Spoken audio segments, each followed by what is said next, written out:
Ladies and gentlemen, giants of the world, welcome back to another episode of In the Eyes of Truth. And today we have the one and only Patrick Lancaster with us.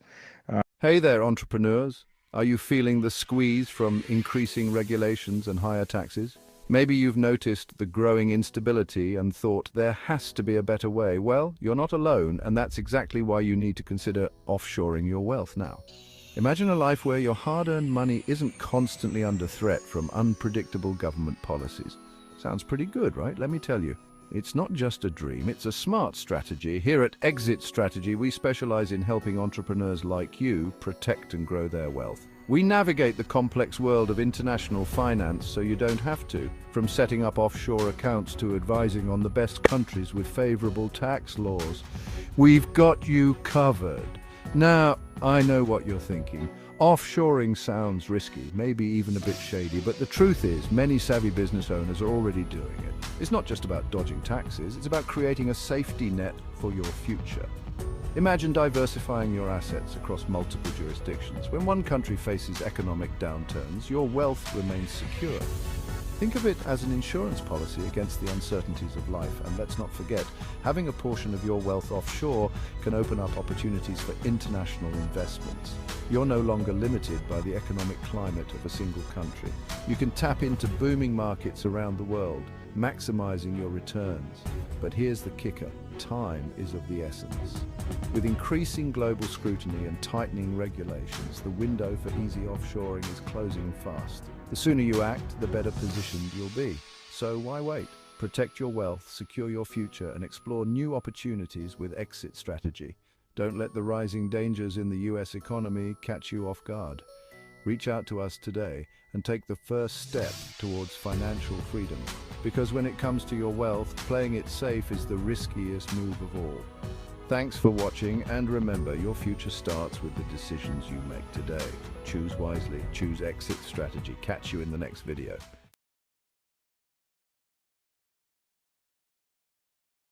For those who don't know Patrick, Patrick is a independent journalist who's been up and down the Donbass. He's been here since what year did you start? I've been covering the Ukraine war in Donbass since 2014, since it Since the started. start. Since the start. Yeah. So, for those that don't know Patrick, if you can tell us a bit about yourself, and then we'll talk about your latest visitation. Alrighty.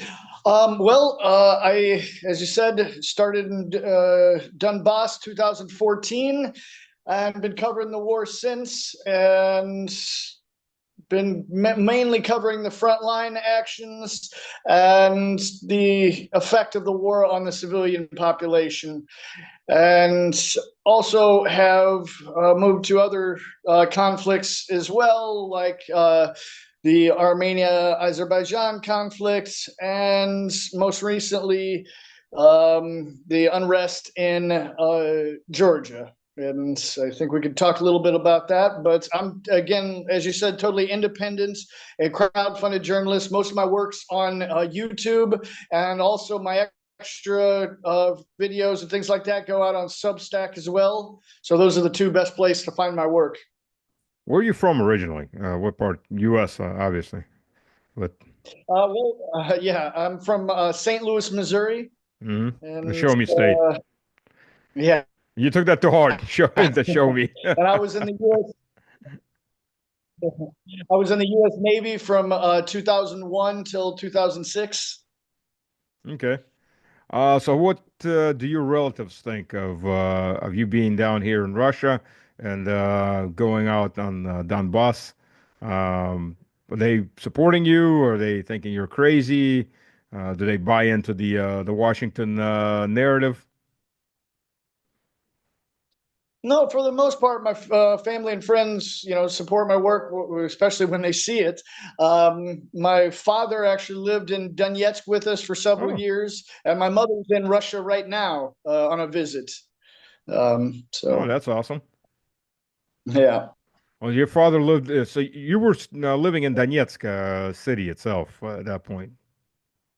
Yeah, yeah. Basically, for the first 8 years of the war, I was concentrated in Donetsk. My wife's from Donetsk. We have two children, and so it's really engulfed in the Donetsk atmosphere, the Donetsk scene.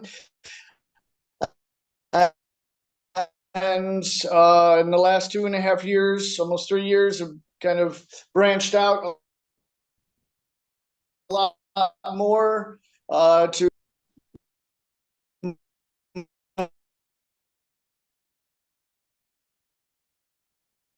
move my family a little bit farther away from the front line for safety.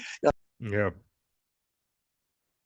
So your father got to experience no the Donetsk roulette, as they call it. Yeah, he was there for 4 years and got to experience, what was happening. He himself heard the whistling of the incoming shelling in the center of Donetsk. He was there for quite a while when there was intense shelling of the civilian areas in the center. Yeah, I've been not as obvious as often as you. I didn't live down there, but I've been down the front lines quite a few times. And yeah, I keep inviting people that think nothing's going on or it's all one-sided and Russia's attacking poor innocent Ukraine. Like, hey, you can come down and talk to my aunt, and you can listen to the rounds flying in, like the one that took out her neighbor a couple months ago. Yeah, they usually end the conversation on that note. I'm sure you found the same before. Yeah, yeah. I mean, people kind of had find it hard to believe certain things when they're just hearing the absolute opposite from the mainstream media. But Hmm. that's why we're here to, try to show a little bit of what's not being shown in the media, a different view. So yeah, give people a chance to kind of think outside the box. Like I say in all my reports, I don't have all the information. I can't show things from every angle, but I can show from one point of view what's really happening. And Yep. it's up to people to go around and get as much information as possible. You know, when you're out, well, in your case, you actually lived it. You know, I go down there, I'm on, toward the front or well at the front, and you hear the rounds coming in. I mean, I'm former military, so I know quite well what that means. But it's one thing. I still go away from that after 3, 4, 5 days. But the civilians, I mean, again, military is military. You face reality. One lands on top of you. Hello, Lord, and you know. Um, but the civilians living there, they live with that every single day.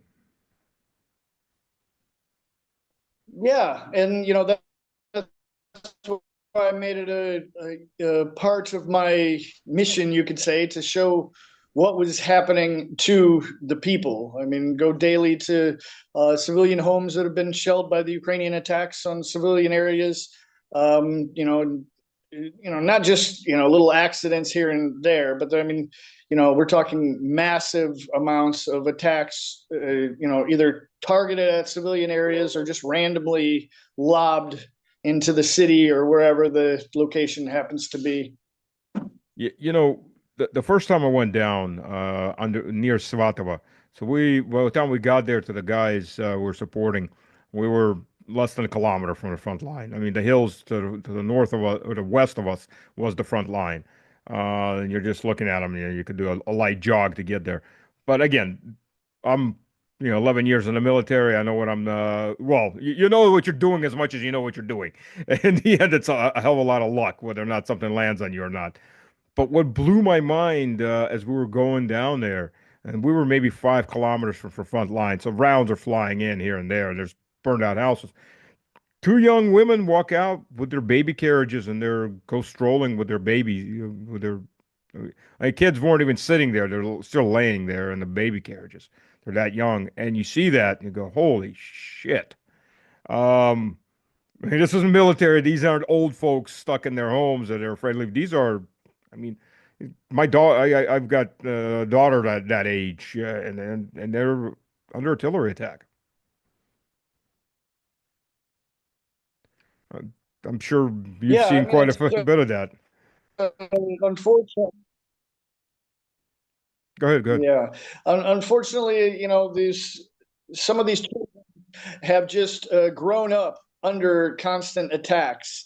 I mean, my oldest son, he knows what's the war, and when there was incoming shelling, how many times we had to hide in a safer place than just where we were sleeping.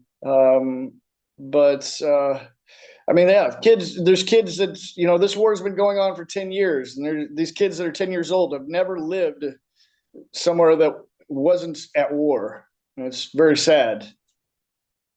And when you tell that to Americans, I mean, most Americans can't even come close to understanding what a war is because they love supporting war because it's always somewhere in somebody else's backyard. It's never in America's backyard. And you tell them that, how are you finding them responding? Well, it's, I mean, of course they don't understand, what it is. But I mean, the reaction I get on my YouTube channel is, mixed, but mostly, um, grateful for showing another side of the situation. So, I mean, people are opening their eyes, whether it's slow or fast. Yeah, I've seen that when with my videos that I've put out when I've gone down there. But then I know there's enough bots running around too because you start getting occasionally that bot attack, wolf pack attack. Oh, this is lies, this is whatever, you know. Yeah. So, but in Armenia, what did you were in Karabakh itself, right?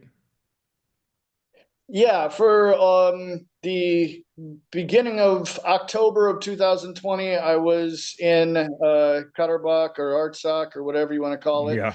Uh, and uh, I saw what was happening to the people there. I mean, I saw the incoming shelling again, randomly, or and are targeted on civilians, hospitals, and things like that by Azerbaijani forces. And I saw that the people were Armenian people living there, and of course in some areas of uh, the whole area with the buffer zones and whatever, some of them hadn't just been them living there, and it's a complicated situation. Several wars in the early 90s, the 4-day war in 2016, and then the 45-day war. So, but the fact is, the Armenian people had a lot of heritage there, and no question they've been there for thousands of years. But unfortunately, the war broke out, and well, they lost, and uh, then uh, Azerbaijan broke the agreement, the trilateral agreement, to keep the zones as was agreed on. And a year ago, I was also there when there was the no other way to put it, but ethnic cleansing of Karabakh by Azerbaijani forces. Luckily, it wasn't by killing everyone; it was just by making having them leave. Hmm. But it's still ethnic cleansing of an area, and it was okay to the west. Yeah. Well, let me ask you this. How did you make it in there? Because Pashinyan was blocking entry into Karabakh so that even Armenian volunteers coming in couldn't go in there and fight. And he didn't send the Armenian army in to fight, just kind of let those people hang there and get slaughtered. But I had friends from military intelligence who went down there, and they had to sneak across the border, basically, because the Armenian army was blocking anybody from going in to bring any help to the Armenians. Well, I mean, I went in, I think it was October 5th, after I stayed a couple of days, well, a day in Yerevan, then a day in Goris, trying to figure out how to go in. In Yerevan, I tried to apply for accreditation as a journalist. It was just told to wait for a couple of days and we'd see. And then I went. Luckily, I had some colleagues that were already in Stepanakert, and so I was able Hmm. to kind of get some information from them as I was going. And then from Goris, I was still waited a day to try to get a accreditation. They said, "Oh, wait, wait, wait. We'll see." So I did a little interviews with refugees and whatnot, and heard some of the horrible stories coming out of Karabakh. and then just decided to, at that point we didn't know if there was actually a border made, because before that there was no border between Armenia and Karabakh. It Right, was just it right. was just an open road, and it was still unclear if I could just take a taxi in, or what exactly. But the second night, I believe, in Goris, I just kind of hadn't heard anything from the Minister of Foreign Affairs for my press accreditation. So I decided, with some advice from colleagues, I just went down to a center where a crossroads in Goris, where it was kind of a center for some supplies and soldiers and things that were happening and going back and forth. Because there was, in that time, there was movement going across as far as volunteers and supplies. I guess you could say at the beginning, but I just decided to hitchhike, basically, and tried talking to a couple people, and caught a ride with I guess as a volunteer soldier group, and he took me all the way to Stepanakert, and as soon as I arrived, went to the hotel where my colleagues were, and about 5 minutes later is when the first shelling attack happened Mm. near us. Yeah, that's yeah. It for those who don't know, Pashinyan is the president of Armenia, and he is a liberal that the West helped put into power. Typical color revolution type stuff, and he did what they all do. They don't give a damn about their people. They give a damn about the agenda that they're there to support, and pretty much he just betrayed the entire population of Karabakh and just left them out to dry. So. And it's good because that people like you were there, because the media that was coming out of there was extremely filtered by the Armenian government. So you really didn't hear much about what the Azerbaijanis were doing. Yeah, I did my best. Well, Oh, it's yeah, that is that, and that's another thing I didn't mention. Once I got, about 2 days after I got in, starting filming and everything, mhm. I got a message from the Ministry of Foreign Affairs saying they can't give me accreditation to go into. I said, "Well, I didn't even respond. I just ignored the message." Yeah. Did you have problems leaving Armenia? I mean, once you got back out of Karabakh and into Armenia, any problems?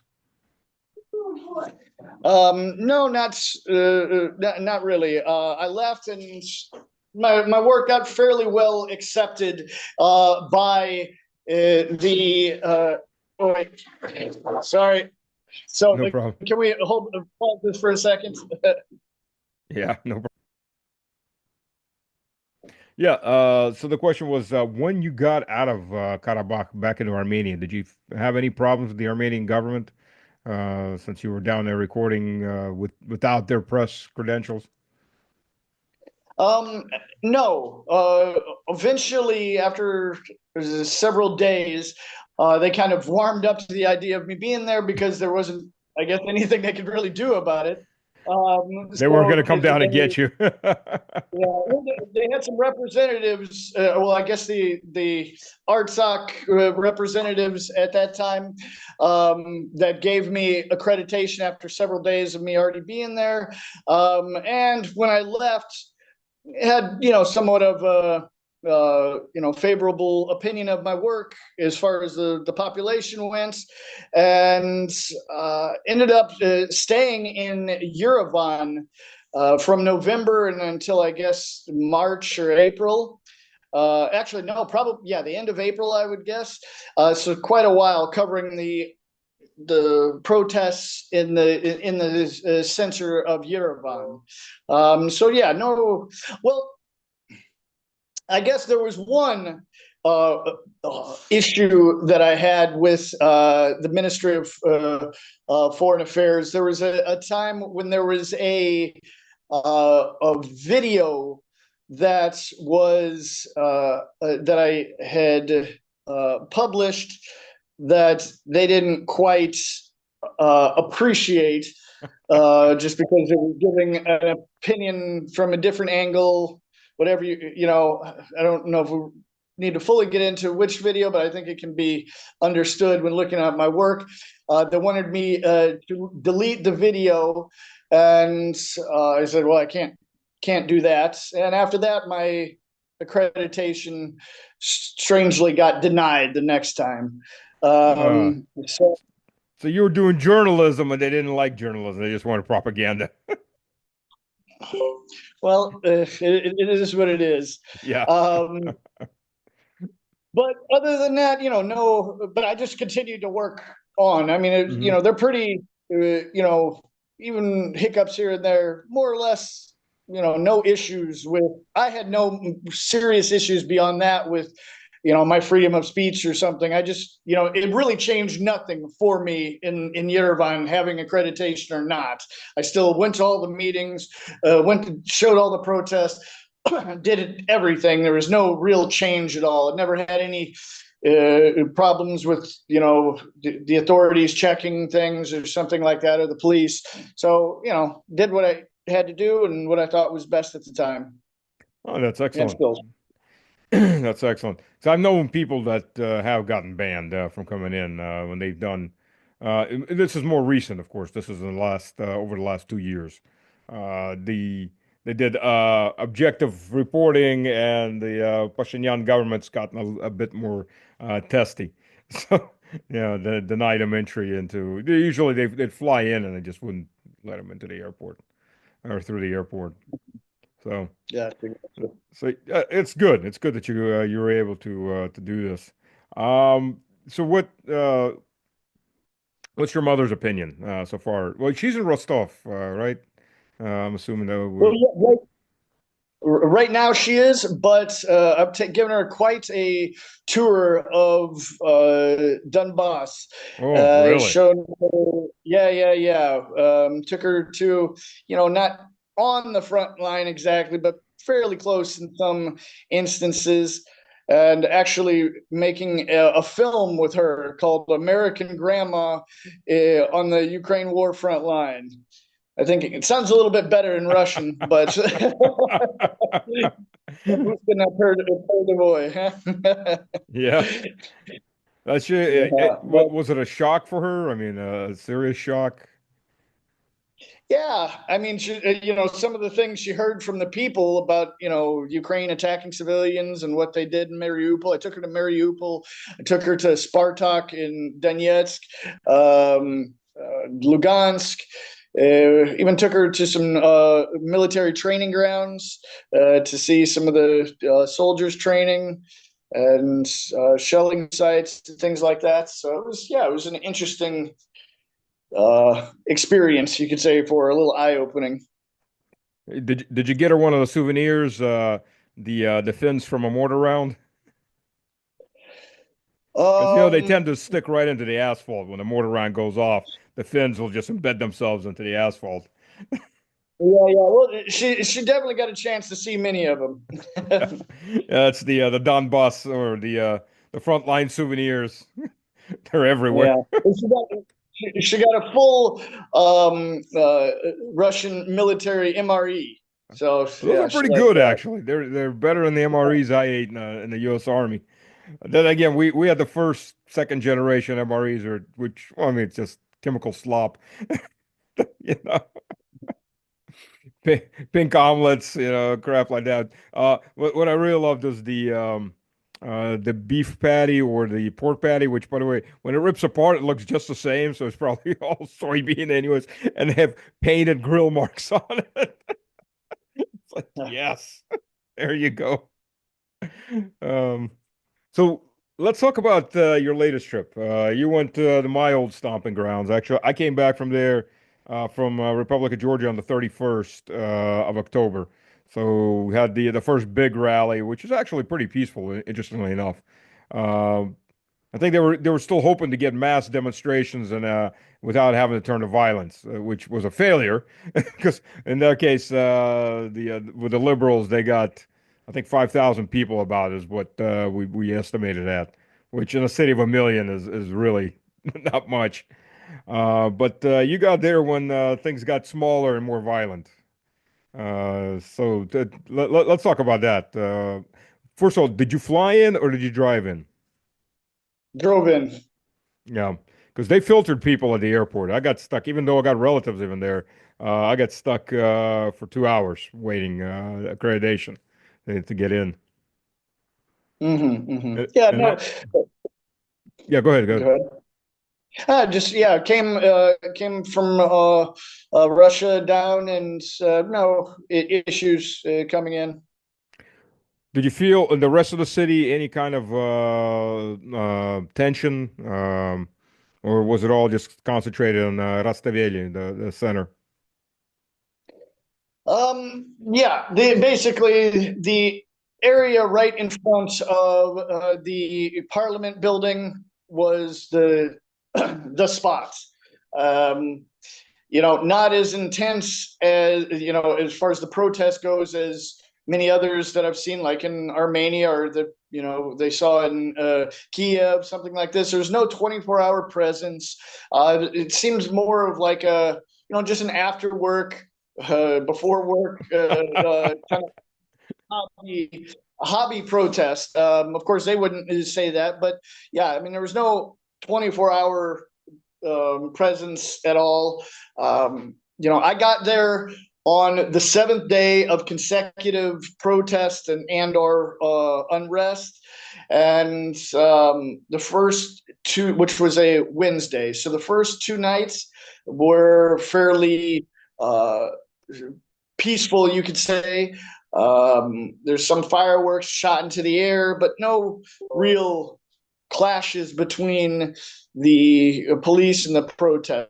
Of course, the protesters love the lasers that they got to Yeah, put in yeah. the eyes of the police, which can damage your eyes. Oh yeah, But absolutely. they Damage your retinas.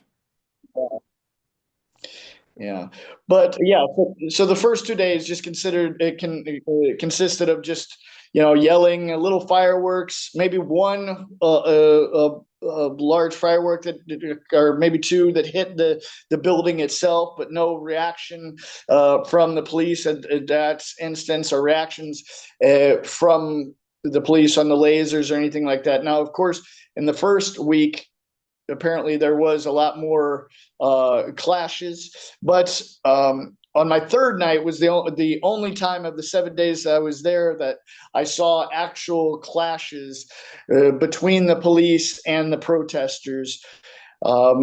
Because then that was the Friday night when everybody was off work and didn't have to go to work the next day. Um, Honey, where you going? Oh, I'm going for a beer and a protest. I'll be right back.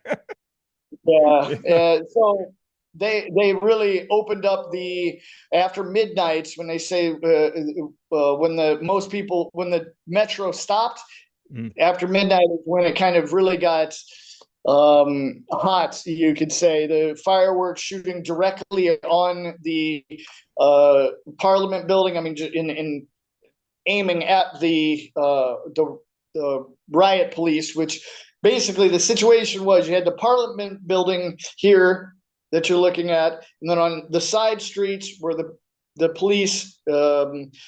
Many here, 50 here, 50 Hmm. here, and then in the center on the porch, you could say, of the Parliament building on each side of the main entrance were the full on riot police with the shields, and those were the main targets. Were just the pyrotechnics launching on them almost constantly. At some points with the lasers, Hmm. and I can't speak for the first days when the most of the uh, accusations of police brutality happened. But as far as the one day that I saw the clashes, the police seemed to use very high level of restraint, I could say.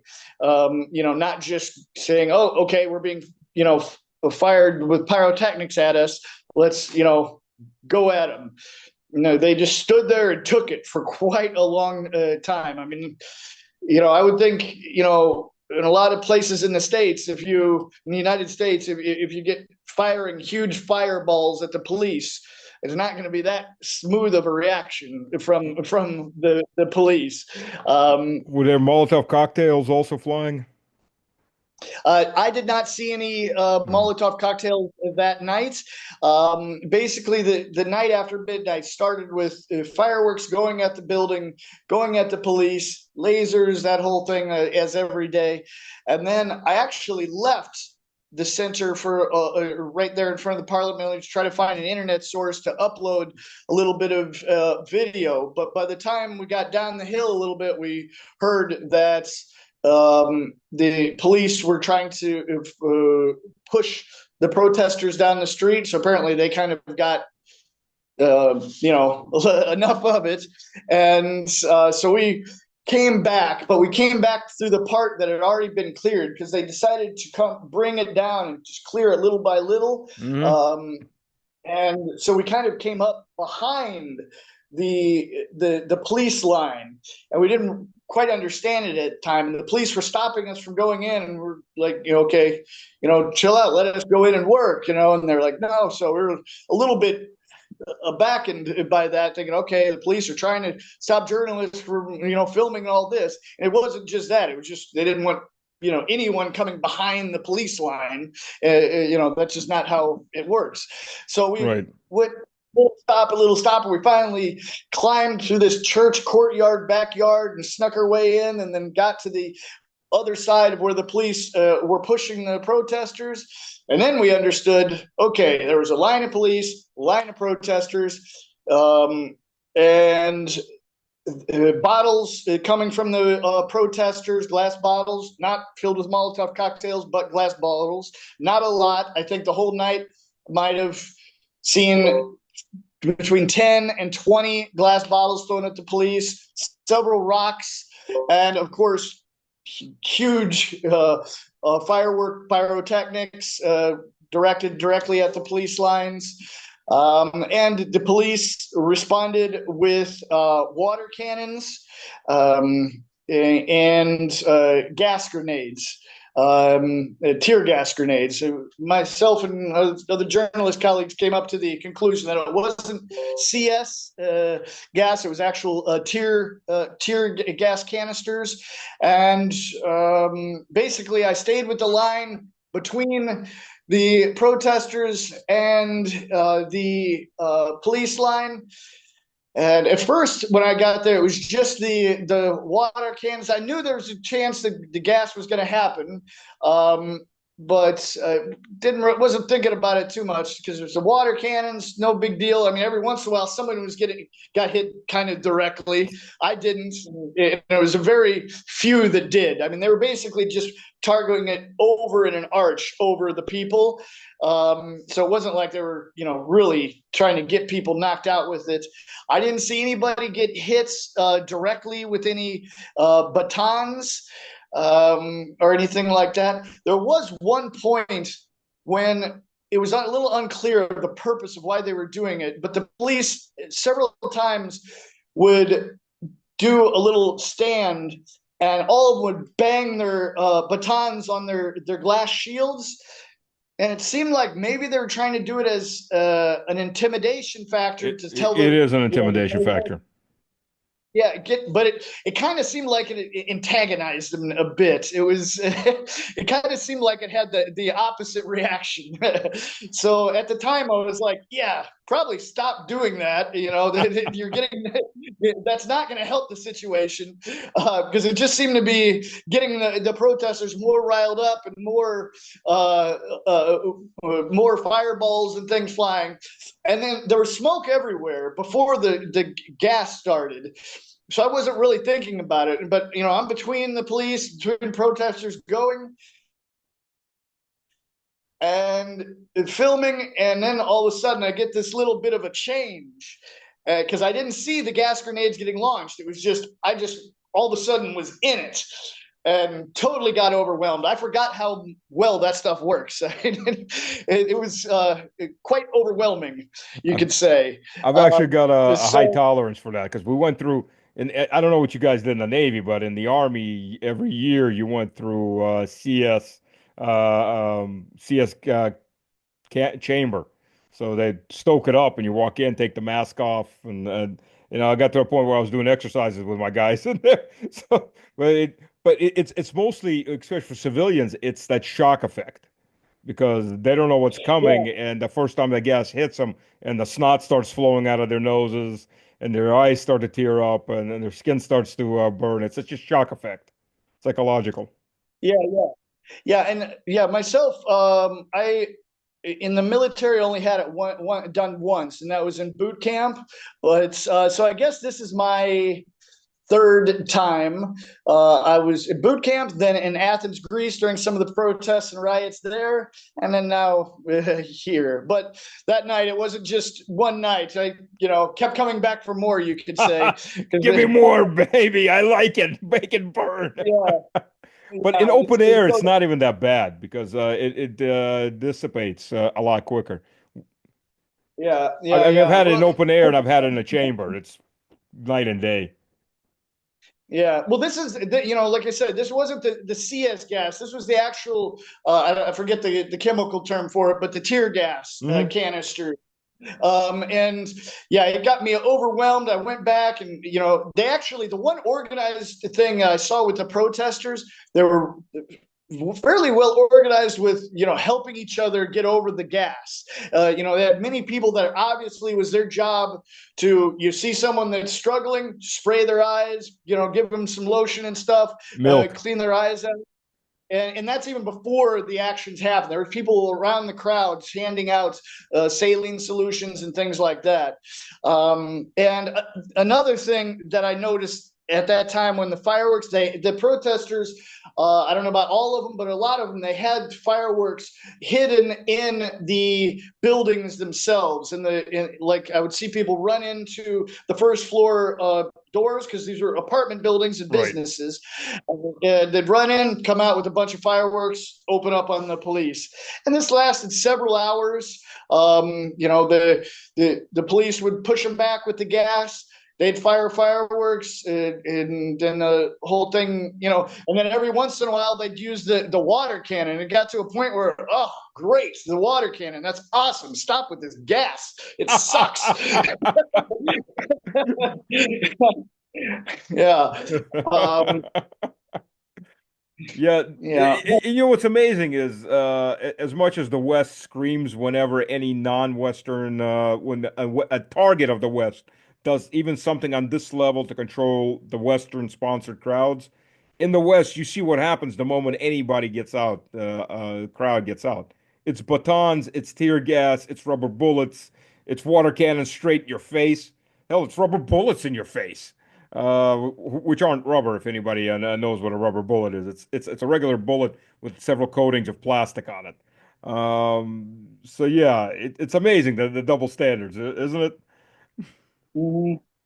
Yeah, and like I said, I can't say for the first week, but I didn't personally see any overreaching of the police during this. They seemed to, like, they could have gotten the protesters to back up a lot faster, but they kind of let them have their say, and when time was done, they slowly pushed them back. I mean, we're talking probably, I guess, maybe 1.5 to 2 kilometers at most, over a 2 to 3 hour time frame, pushing these people back. Yeah, what's the thing is the protesters wanted victims because that's one of the things that killed the protesters. They weren't getting their bodies, their sacrificial victims. Did you see any kids being pushed up front? Because in the first week they were pushing kids, and Zarabashvili was actually calling for school children to come out there and protest. I mean, that's as bloodthirsty as you get from a woman like that to try to bring children into it.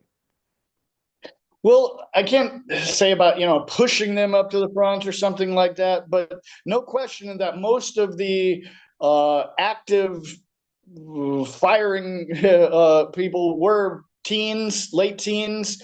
People with the fireworks and the pyrotechnics. I saw some, 12 to 15, plus minus.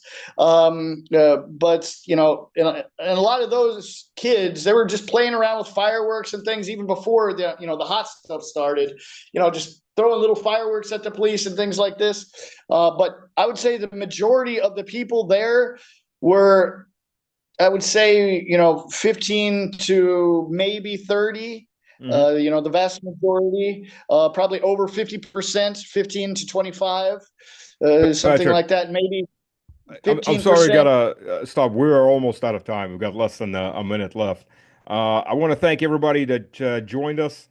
Check out Patric's site. Check out his videos on Patric Lancaster. Check him out on YouTube. Thank you for joining us, and I hope you come back. And hopefully, the two of us can go down to one of the more interesting places on